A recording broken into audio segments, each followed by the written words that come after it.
जय श्री कृष्णा, राधे राधे। तो फ्रेंड्स, कैसे हैं आप सब। आशा करती हूँ कि बाल गोपाल की कृपा से सभी स्वस्थ और मस्त होंगे। तो पुनः एक बार फिर से आप सभी का हमारे चैनल पे स्वागत है। तो फ्रेंड्स, जो कि 2025 जनवरी के महीने में कब पड़ेगी पुत्रदा एकादशी और जाने शुभ मुहूर्त समेत जो कि पारण का समय और पुत्रदा एकादशी जो कि 2 बार आती है। एक आती है श्रावण मास के महीने में और दूसरी आती है पौष मास के महीने में। तो ये दोनों ही पुत्रदा एकादशी जो कि पुत्र इच्छा रखने वाले दाम्पत्यों के लिए, जिनकी गोद आज भी सूनी है, कई साल हो गए विवाह को, तो पुत्रदा एकादशी किस तरीके से करें जिससे कि उनके आंगन में भी नन्हे मुन्ने बच्चों की किलकारियाँ गूंजे। तो चलिए शुरू करते हैं आज पुत्रदा एकादशी की संपूर्ण जानकारी। वीडियो आप सभी को अगर पसंद आए तो कमेंट में जय श्री कृष्णा जरूर लिखिएगा।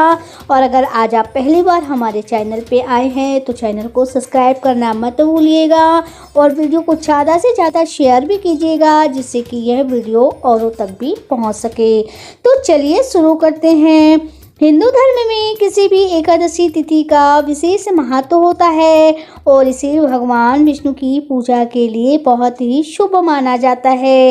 हर महीने की तरह जो कि जनवरी में भी 2 विशेष एकादशी तिथि पड़ेगी। तो आइए जानते हैं कि पहली एकादशी जो कि कौन सी पड़ने वाली है। तो जनवरी के महीने में हिंदू पंचांग में आध्यात्मिक और धार्मिक दृष्टि से अंत्यतिथि जो कि महत्वपूर्ण माना जाता है। इस महीने कई व्रत और त्योहार भी आते हैं। सभी का अपना अपना एक अलग ही महत्व होता है और इन्हीं में से एक तिथि जो कि होती है एकादशी तिथि। तो एकादशी तिथि का सनातन धर्म में एकादशी तिथि का विशेष ही महत्व है और व्रत का विशेष महत्व है क्योंकि यह भगवान विष्णु की कृपा के लिए उत्तम व्रत माना जाता है और उत्तम साधन माना जाता है। भगवान विष्णु की एकादशी व्रत की जो कि पूजन करने से, व्रत करने से भगवान विष्णु के साथ साथ माता लक्ष्मी की भी कृपा प्राप्त होती है। एकादशी तिथि जो कि हर महीने में 2 बार आती है। पहली जो कि होती है शुक्ल पक्ष और दूसरे महीने में जो कि होती है कृष्ण पक्ष में। इन सभी एकादशी तिथियों में व्रत का पालन केवल अपने आध्यात्मिक शांति प्रदान करने का विशेष महत्व होता है और जो कि समस्त पापों को क्षय करने वाला होता है। मोक्ष का मार्ग का जो कि प्राप्ति के लिए बहुत ही अच्छा साधन माना जाता है एकादशी का व्रत। और तो इस साल जो कि 2025 जनवरी में 2 एकादशियाँ तिथि जो कि पड़ने वाली हैं और जो कि बेहद ही शुभ मानी जा रही हैं। किसी भी एकादशी तिथि पर विष्णु जी की पूजन करना बहुत ही शुभ माना जाता है और इन दिनों में विष्णु जी की विशेष पूजा अर्चना, व्रत, दान करना जो कि बेहद ही इनका महत्व होता है। तो ज़्यादा से ज़्यादा दान करे और दान करे, पुण्य करे। तो चलिए जानते हैं कि एकादशी तिथि और इनका महत्व। तो कब पड़ेगी एकादशी तिथि और धार्मिक महत्व क्या है। तो आइए शुरू करते हैं। साल 2025 की पहली एकादशी पौष मास में पड़ेगी जिसे पौष पुत्रदा एकादशी नाम से जाना जाता है। इस साल यह व्रत पौष महीने के शुक्ल पक्ष की एकादशी तिथि के दिन यानी कि 10 जनवरी दिन शुक्रवार को रखा जाएगा। अब जान लेते हैं मुहूर्त कि एकादशी तिथि कब से शुरू हो रही है और इसका समापन कब होगा।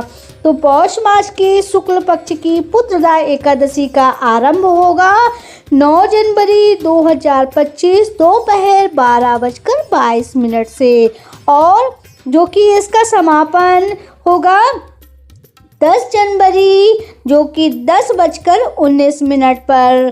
तो उदया तिथि के अनुसार यह व्रत 10 जनवरी को रखा जाएगा और उसकी पूजा का शुभ मुहूर्त होगा प्रातः 8:34 से प्रातः 11 बजे तक जो कि पूजा पाठ संपन्न कर लेना है। और पुत्रदा एकादशी 2025 तो पारण कब करना है, पारण का समय अब जान लेते हैं। तो पुत्रदा एकादशी के पारण का समय होगा 11 जनवरी 2025 शनिवार को प्रातः 7:15 से प्रातः 8:21 के बीच में आपको पारण कर लेना है।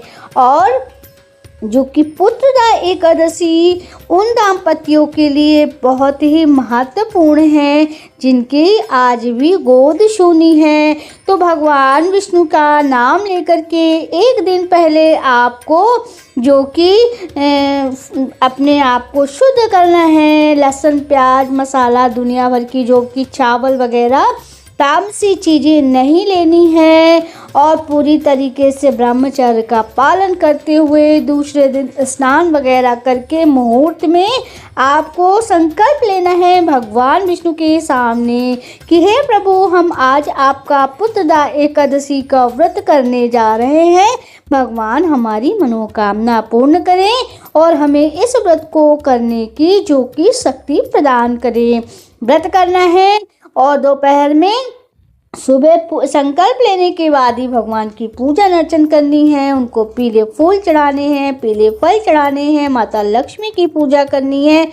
और माता लक्ष्मी को पूजा करने के समय आपको 2 गुलाब के फूल लेना है जिसमें आपको इत्र लगाना है और माता लक्ष्मी के चरणों में अर्पण करना है कि हे माँ, हमारी सोनी गोद भरे। इस तरीके से आपको व्रत करना है, पूरा दिन व्रत रहना है। शाम को आपको तुलसी जी में घी का दीपक जला करके आपको फलाहार लेना है। जो भी फल, दूध, जो भी आप अपनी यथाशक्ति ले सकते हैं वो फलाहार लेना है। आपको अन्न कतई नहीं लेना है, पारण के समय ही आपको अन्न लेना है।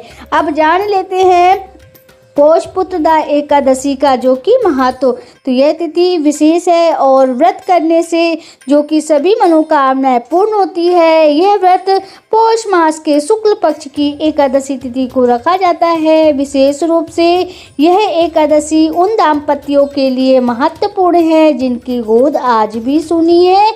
उन्हें भगवान की कृपा अवश्य ही प्राप्त होती है और भगवान उनके संतान की इच्छा और कामना अवश्य ही पूर्ण करते हैं। इस व्रत को रखने से संतान के समेत जिनकी संतानें हैं वो अपने संतानों के लिए रखें तो उनके उज्जवल भविष्य के लिए भी यह व्रत संपूर्ण माना जाता है। आप अपने संतान के उज्जवल भविष्य के लिए भी इस व्रत को कर सकते हैं।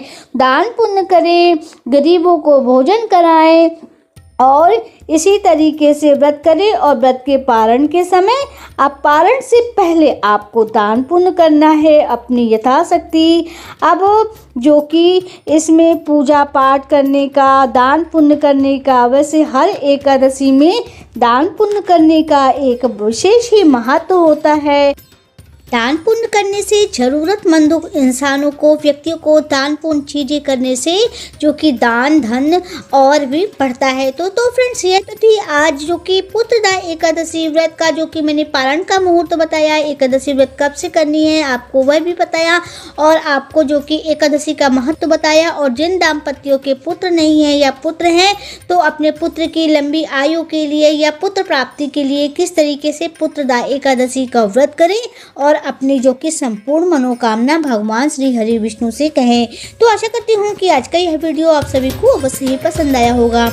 अगर आप YouTube चैनल में देख रहे हैं तो प्लीज़ चैनल को सब्सक्राइब करना मत भूलिएगा और अगर आप Facebook पेज में देख रहे हैं तो पेज को फॉलो कर लीजिएगा। लाइक, कमेंट और शेयर भी कीजिएगा। नोटिफिकेशन के बटन दबा करके ऑल जरूर कीजिएगा जिससे हमारी सभी वीडियो आप तक पहुँचती रहें। अपना बहुत ख्याल रखिएगा। हम फिर से मिलेंगे एक नए वीडियो और एक नई जानकारी के साथ। तब तक के लिए जय श्री कृष्णा, राधे राधे।